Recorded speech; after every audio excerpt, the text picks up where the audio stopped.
Passaram-se os anos e eu adquiri a idade da razão.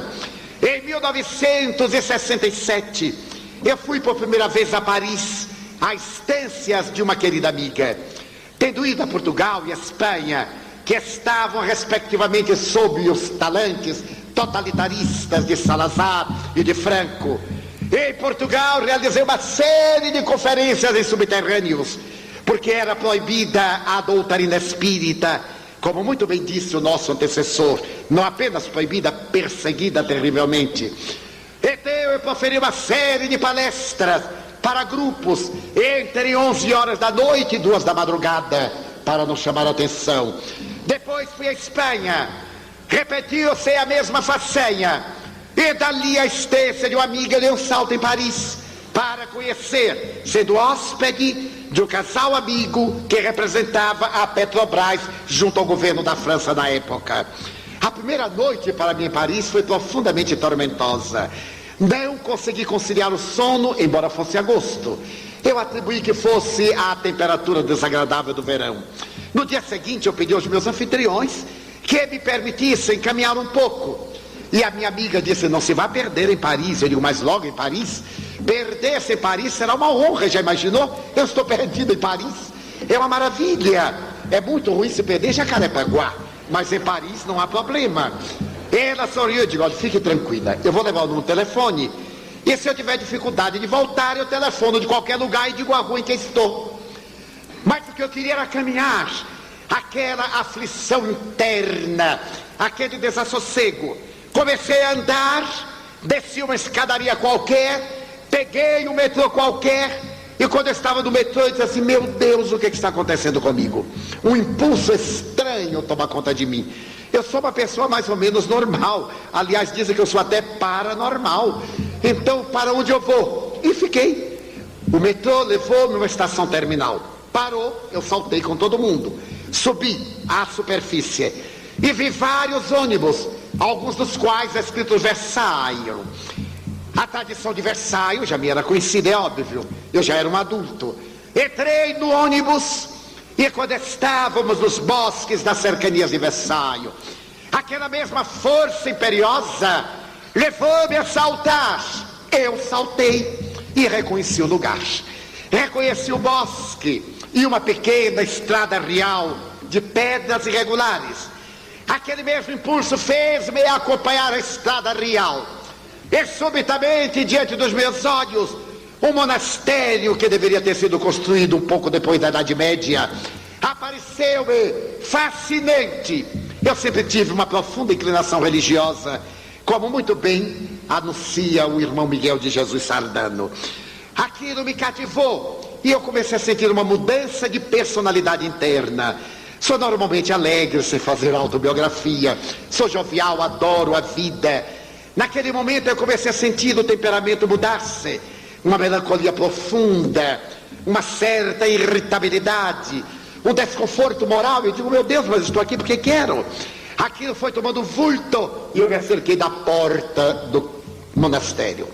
Bati uma aldraba, abriu-se um postigo, e então o rosto suave de uma monja francesa perguntou o que era. E quando eu me dei conta, eu estava falando francês. Eu disse: eu desejo visitar o convento. E eu disse: meu Deus, pirei de vez. Porque eu falei, mas não sabe o que eu falei. Ela disse: mas hoje não é permitido. É segunda-feira.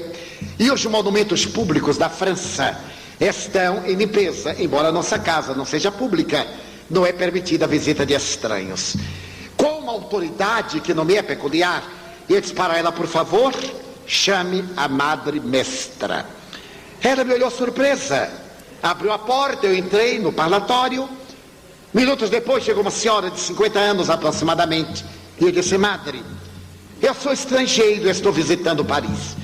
Eu desejava visitar também o monastério. E ela me disse: mas não tem nada de especial. É um convento de monjas enclausuradas. E homens aqui não são bem-vindos, só o confessor. Ela foi bastante sutil. Então eu disse: mas eu necessito de visitar o convento. Para quê?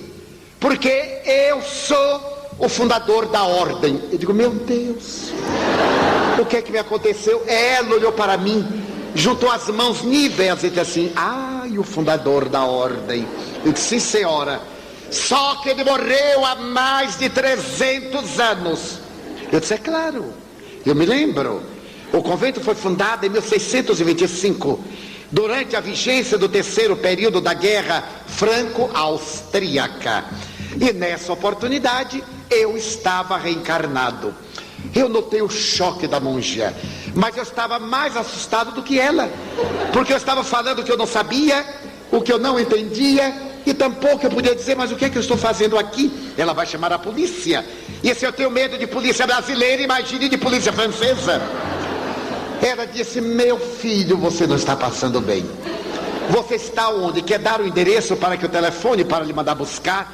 Eu disse, não senhora, eu estou perfeitamente normal. Eu sou fulano de tal, o fundador. Ela disse, como o senhor sabe o nome do fundador? Leu em algum documento? Eu disse, mas eu sou ele. Eu desejo que a senhora chame a madre abadesa. Ela ficou assustada, saiu.